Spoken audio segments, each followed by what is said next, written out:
So they're already receiving full tuition, more than the federal government can offer them. The fact of the matter is with this bill is when it goes to the Senate, we have no idea how it will read.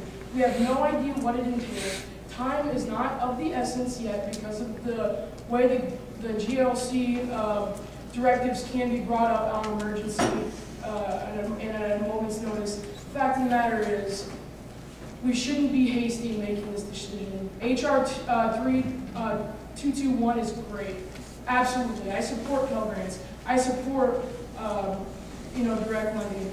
But it's very hard to give GLC the okay to go lobby on something that we have no idea where it's going to come in at, if it's going to be in the healthcare provisions, where it's going to fall. That's something we need to take into consideration, and I hope you all will as well. Senator Schultz. Initiative is being brought up by Senator Kelly members is that this may hurt students because they will no longer be able to take out these private loans that they may be currently using. The numbers right now state that only 13% of student loans out there are private loans, and those numbers are going down very quickly. There was a 50% decrease between last year and the year before with regards to private student loans. And so whether we like it or not, this market is approaching a direct lending market. So whether we like it or not, we're going in that direction. Companies like Nelnet do realize this, and they're preparing for these changes. They want to survive. They want to minimize job losses. Companies like Nelnet are becoming servicing companies. They're able to service loans. They're able to offer student lending, or student services, things like that. So don't let that deceive you. Companies like Nelnet are not going to drop off the face of the earth. And what's the probability of this ensuring continued access to Student Loan Act not being renewed in 2010? This bill, HR 221, is actually being very proactive in the fact that it will be hopefully passed before we have to address renewing that bill. And this highlights its foresight and efficiency, and I really think we should consider voting for this. Thank you, Senator Schultz. Senator Belt, you get to speak, so you have precedence. I'd like to yield time to Chair Barmore. Sure. Can I do that? Yeah, Chair Barmore, do you accept? Yes. Okay. To clarify on the committee vote, being a split vote, due to scheduling conflicts, Director Mounier was out of town for a couple weeks. So we as a committee were not able to set up a time to meet with him until this past week. And so the vote for the directive was 7-5, but since we have been able to speak with Director Mounier, we were able to bring that information back to the Senate. And I know I can personally give a testimony that I now, it's not official, I don't know if I can say it's officially, but my views on this issue have changed after speaking with Mounier and receiving more information, clarifying some things.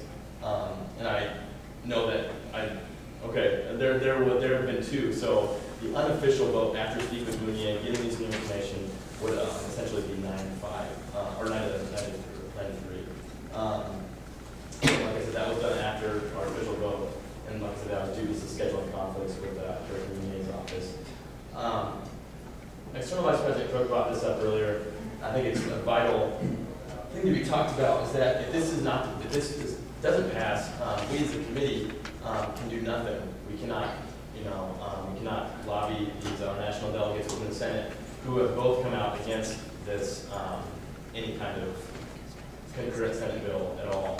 They both come out against it. So if this is not to pass, this directive to allow us to lobby doesn't pass. We have no powers to do anything. So we're not able to speak with these senators in hopes, through our talks today, we maybe keep the Senate concurrent bill along the same lines as the House resolution as well. This is going back to the relevancy issue as well. Pell Grants, like I said, the money saved by this will be mandated to go to the Pell Grants, which frees up money to go to middle-income students, and then the Nelnet issue as well. The number cannot be proven is with this issue that they will turn into more servicing companies, that I think that number will be drastically numbered more than proposed. So. Thank you, Chair Barmore. Senator Post, you have the floor. All right, I'll try to be brief. Just a few small arguments. I guess if we want, the main thing we want is more Pell Grant money. I'd say we read a resolution asking the Congress to fund Pell Grants more. reason we couldn't do that. Or asking our representatives to write a bill to fund Pell Grants and whether we can support that bill. Just to address a few individual questions and concerns, Senator Schultz, you make the argument that the private loans are already going down in percentage. If that's the case, why do we need the government to force them out? If the market forces are doing it already, then let the market be the market. And then if it goes back up, it goes back up. If it goes down, it goes down. Why do we have to step in and tell them what to do? I don't quite understand how transferring private jobs to the government saves us money, since we all pay for those government jobs. That's debatable, but that's my opinion. Again, why not let students at other universities have the option? Let's see. Lots of repetitive stuff, so I'll save you. It all just comes down to, for me, who are we to take away other students' choice? It might make sense for some students to take on the loans at a different rate because they like working with the private company. I don't know. Frankly, I really don't care why a student at another university picks the private over the government option when they have that option. All I care about is making sure it's available to them, and then they get to choose. If they think it's better, they can do that. If they don't like the private, they think it's this evil, they can choose the public version and do that and be in the same situation every single one of us are in. But why do we feel we need to restrict students at other universities that aren't us? I think that's what this debate mostly comes down to, and I would urge you to vote against this resolution for this bill. Thank you, Senator Post. Interim Vice President Colbert. Yeah, some interesting thoughts have come up, and I'd just like to address a few of them because I think that it sounds like people are for the idea in general, but have tangent concerns. So some of the things that were said as far as us, like, telling the entire nation what to do, I don't think we should view it as that. We're being advocates for the people that we represent, and I think that we want people to come here and we would represent those students, so I would believe that we should advocate on behalf of their interests. By no means will we, I think, ever go to Senator Johans and Nelson and say, we want this to be the same for everybody. We tell them, you should vote this way because it's best for us. That's the way democracy works, and I think that that's a positive thing. I think that if you look at the split vote, even if it was 7-5, again, that's how democracy works. I'd expect this vote to be split. That doesn't tell us uncertainty, that tells us number of votes. I would guess that 2 of those individuals were rather uncertain because we just heard that they probably would change their vote, but that doesn't mean that the rest of those individuals were uncertain. I think that talking about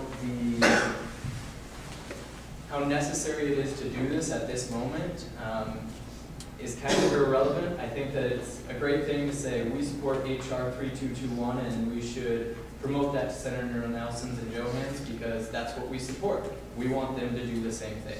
If something completely different comes out in Senate, bring another GLC directive. We want to give GLC the ability to go promote a thing that we think is good right now. So let's do it. I would publicly and privately caution President Collins to make any emergency directives on something that is obviously split in the Senate. Emergency directives are meant to be there for issues that are timely and issues that have clear student interest. I think that you'll see in tonight's vote that there are people who think this does have clear student interest, but there are definitely people who do not think that. And that's just not something that I think we would want to get into. Next thing is that some people have commented on the inadequacy of this supporting Pell Grants and that we should just support Pell Grants if that's what we want to do. First of all, I think that we will do that, and I'm pretty certain that because that's a common thing that we do on Big 12 on the Hill. We commonly go there and we support Pell Grants, we support international studies. I don't know what it will be this year, but I'm sure that we'll do something similar. But I don't understand why something just helping a little bit is worth us not supporting it. There's no logic there. We should support something that we like, even if it's just partial. Then the last thing